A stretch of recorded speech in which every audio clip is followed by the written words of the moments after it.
membaca Al-Quran dapat menenteramkan hati. Salah satu manfaat yang akan dirasakan bagi orang yang rajin membaca Al-Quran adalah hati terasa lebih damai dan nyaman.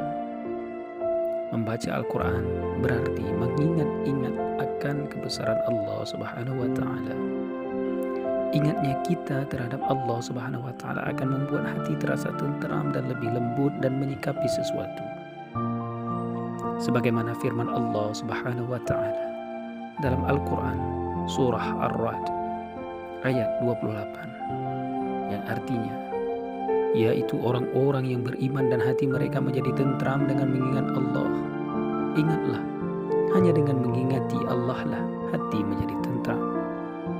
Membaca Al-Quran tidak harus banyak, yang penting adalah konsisten dan ikhlas semata-mata karena Allah Subhanahu wa Ta'ala. Allah Subhanahu wa Ta'ala akan melimpahkan rahmat dan pahala bagi orang yang rajin membaca Al-Quran. Rahmat dan kasih sayang Allah Subhanahu wa Ta'ala tidak akan pernah putus untuk hambanya. Untuk itu, kita harus senantiasa bersyukur atas rahmat yang diberikan. Rahmat Allah Subhanahu wa Ta'ala akan semakin besar dan berlimpah bagi mereka yang rajin membaca Al-Quran.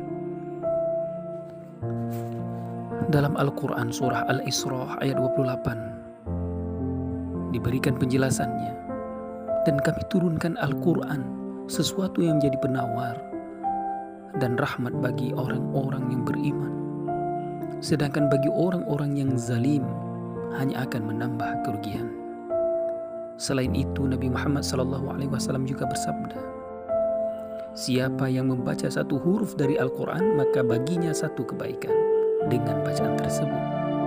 Satu kebaikan dilipat menjadi 10 kebaikan semisalnya. Dan aku tidak mengatakan alif lam mim satu huruf akan, tetapi alif satu huruf, lam satu huruf, dan mim satu huruf.